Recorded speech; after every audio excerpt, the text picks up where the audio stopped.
Continuamos hablando sobre la historia del cine. Hablemos de los géneros en el cine. El cine nació como un simple pasatiempo que, según los más melindrosos agoreros de la literatura y la intelectualidad, jamás podría aspirar a tener las más leves pretensiones artísticas. Sin embargo, a los pocos años de su invención, comenzó definidamente a caracterizarse, entre otras cosas, por su diversificación en géneros, fenómeno típico de todas. Las artes, y que en este caso particular vino a anunciar en forma patente que el mundo se hallaba ante la presencia de un nuevo quehacer artístico. La causa de esa tendencia era la variedad que se debió sobre todo a que los primeros realizadores europeos y norteamericanos apenas constataron que el cinematógrafo se transformaba rápidamente en un entretenimiento de extremo popular y se dieron a la tarea de ensayar diversos caminos para conmover al espectador, que iban desde el documental y la aventura hasta la historia sentimental y el relato histórico. Aunque estos balbuceos iniciales carecían de un lenguaje definido y más bien envolvían una intención experimental, se encontraba ya latente en ellos el germen de lo que sería la variada gama temática del cine actual. El desarrollo del arte fílmico fue cada día acentuando las diferencias entre uno y otro tipo de películas, no solo en sus contenidos, sino que también en sus técnicas. Así, a lo largo de sus 3/4 siglos de historia, el cine vio nacer, crecer y no pocas veces morir un gran número de géneros, todos los cuales al menos en algún momento lograron atraerse las preferencias y el franco entusiasmo del público, como los films cómicos, los western o las películas de gángsters. Pero, no obstante tan prolífica diversidad en los temas, solo unos pocos consiguieron para sí la categoría de verdaderos géneros clásicos, siendo reconocidos como tales en todas las latitudes. Hablemos de la aparición del cine cómico. Uno de los géneros de la pantalla de más temprana aparición y que estaba destinado a reinar durante largos años como el favorito del público fue el cómico. Se puede decir que nació junto con la invención del cinematógrafo, pues la primera película cómica, El regador regado, lleva la firma de los hermanos Lumière y fue rodada en 1895, el mismo año de aquella memorable exhibición del Gran Café del Boulevard Capucines, primera función de cine de la historia.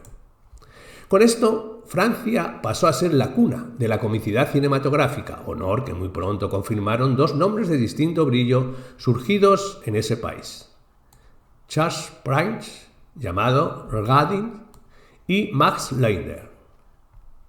El primero, un actor procedente del Palais Royal, representó la típica personificación del bobo, con su mirada asombrada, su enorme boca y su expresión perennemente estúpida. Bajo la dirección un tanto caprichosa de Georges Monca, Regading interpretó de una manera concienzuda un film por semana durante los últimos años del siglo XIX y los primeros del XX. Sin embargo, pronto desapareció sin pena ni gloria, siendo recordado solo por ser el primero en su género. Mucho más importante que Prince fue Max Linder, considerado unánimemente como el verdadero creador del cómico cinematográfico. Procedente de los teatros de los bulevares, Linder trajo una renovación en el film bufo, hasta ese momento limitado solo a dos efectos: el arrojarse tortas a la cara y las persecuciones. Dejando hasta cierto punto a un lado aquellas dos socorridas técnicas, incorporó en cambio la comicidad grotesca de las situaciones basada en la observación psicológica. El animoso Max encarnó un tipo de caballero de redingote negro, pantalones a rayas y chaleco de fantasía que, con su compuesta elegancia, provocaba efectos hilarantes con todo lo que hacía o le hacían a él, lo cual daba ocasión a escenas del más delicioso absurdo. Sus películas más famosas fueron El debut de un patinador, 1907, Match condecorado, 1908, Un ídolo en la granja, 1912, y Max Toreador, 1913. La Primera Guerra Mundial vino a truncar su triunfal trayectoria cuando todavía se esperaba mucho de él. Herido en una batalla, nunca pudo recuperarse del todo. Murió en 1925, en circunstancias poco claras, tras haber intentado reanudar su carrera en los Estados Unidos. Hablemos de la farándula de Mack Sennett. Mientras En Francia se imponía la singular personalidad de Max Linder. En Italia se rodaban en gran número las llamadas cómicas de feria, películas de pocos minutos de duración y sin grandes pretensiones, cuyo costo no superaba las 50 liras. Los primeros actores y autores de estos films fueron Beischer y Vitrotti. Más tarde aparecieron Cretinetti, Polidor y Robinet, Marcel Fabre. De este último destacó por su originalidad. El amor pedestre, corto cómico que narraba una historia de amor mostrando solo las extremidades inferiores de los protagonistas, pero a pesar de la existencia de un cine festivo a principios del siglo en Francia e Italia, era aventurado aún hablar de un género cómico cinematográfico propiamente tal, ya que las películas de este tipo se producían aún de manera esporádica. Fue en los Estados Unidos donde apareció un gran cine cómico, estable, que pronto opaco lo realizó en este terreno en Europa incluso la obra del mismo Max Linder. Este auge se halla por entero ligado directa o indirectamente a Mack Sennett, el viejo mago, que creó y lanzó todos los más famosos actores y directores cómicos del periodo mudo de Hollywood, incluyendo al maestro del género, Charles Spencer Chaplin, cuya obra merece un capítulo aparte. Mack Sennett, cuyo verdadero nombre fue Michael Sinnott, nació en Quebec, Canadá, 1884. Radicado en Estados Unidos, fue primero actor de insignificantes películas cómicas como D.W. Griffith, hasta que fundó la sociedad Keystone y se dedicó a producir, dirigir e interpretar películas de 1 y 2 actos. Sennett se dio cuenta de que Max Linder no había aprovechado al máximo las posibilidades de la cámara, sobre todo en lo que se refería a las persecuciones. Dispuesto a superarlo, se lanzó a la producción de films que se distinguieron pronto por el movimiento frenético que los animaba, por el empleo de la aceleración, de la cámara lenta, del montaje rápido y de la detención inesperada de la acción. Asimismo, creó un mundo absurdo, pero no fantástico, rodeando sus historias de cierta lógica y verosimilitud. Característica saliente de las películas de Max Sennett fue la absoluta primacía de la imagen sobre cualquier otro elemento. En ellas todo se debía ver, no había nada para la imaginación o el pensamiento. Incluso sus actores divertían más por lo que eran en su aspecto físico que por sus acciones. Sus personajes constituyeron de por sí la más grotesca galería de tipos estrafalarios. Fatty Hardbooker, el descomunal gordo, Ben Turpin, el galentador estrébico, Ford Sterling, el caballero ridículamente obsequioso, Han Mann, el tonto de capirote, Max Schwein, el extravagante villano de las películas de Chaplin, y Luis Facenza y Polly Moran, las casi idiotas. Y contrastando con estos excéntricos y desequilibrados seres, prestaban dulzura a la farándula Mabel Normand, la irascible muchacha ingenua y las chicas bañistas, conjunto de hermosas muchachas, todas más o menos iguales.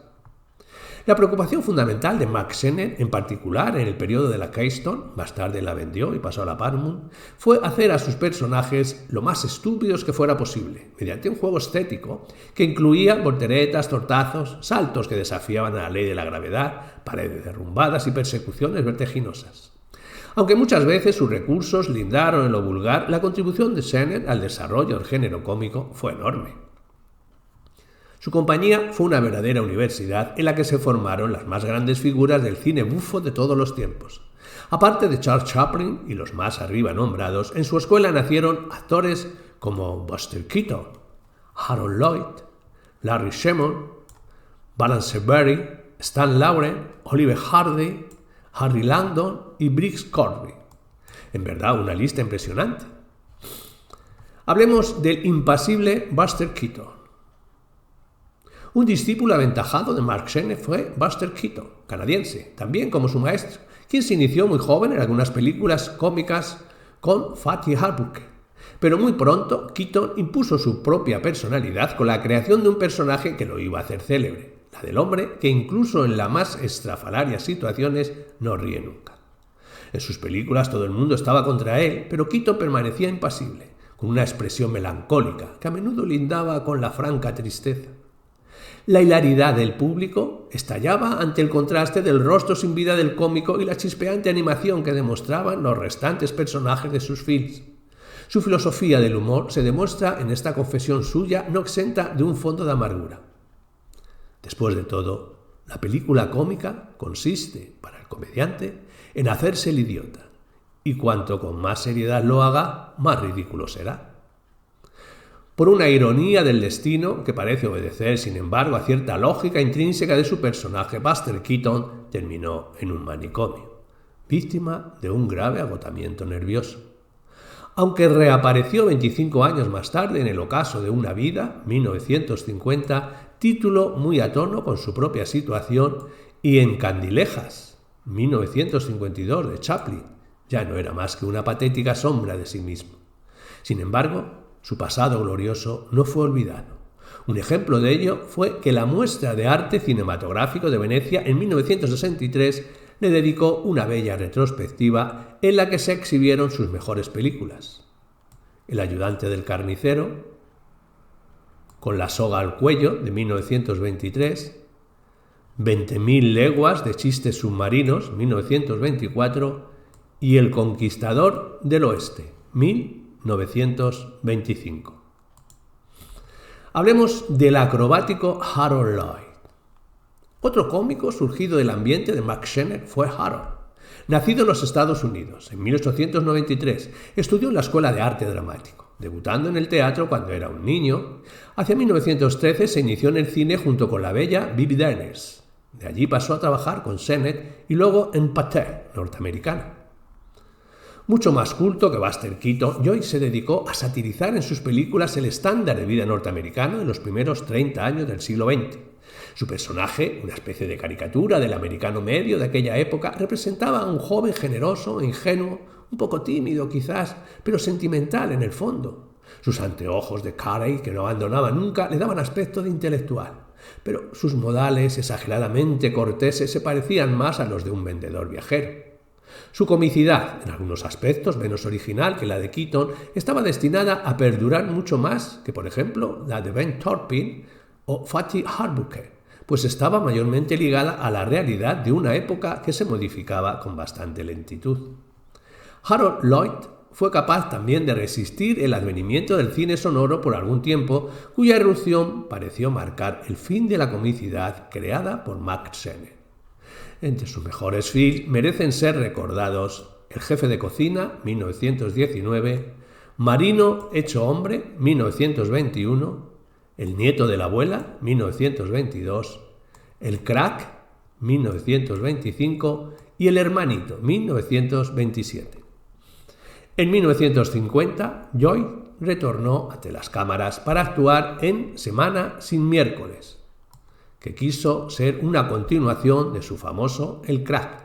Sin embargo, fue una vuelta sin ninguna resonancia, ya que esta postrera película cayó de inmediato en el olvido. En cuanto a dos cómicos olvidados, diremos que menos duradero que los éxitos de la mayoría de los grandes cómicos de la época muda fue, por cierto, el de Sidney Chaplin, hermano mayor del gran Charles. Tras un debut cinematográfico a temprana edad, Sidney participó más tarde en algunas películas como colaborador de su hermano para finalmente protagonizar varios films de no poco calor. Su logro más acabado fue El mejor viejo, 1926. Opacado por el genio de Charles, el bigotudo Sidney ha sido valuado por debajo de sus méritos, a pesar de que en sus actuaciones se demostró como un actor dotado, una comicidad singular, rica en recursos de seguro efecto hilarante. Una figura simpática del antiguo cine cómico fue la de Larry Sherman, conocido en Francia como Zigoto, y en Italia como Ridolini, hijo del célebre mago Cera de Tegrat. Sherman nació en Estados Unidos en 1890 y falleció prematuramente en 1928.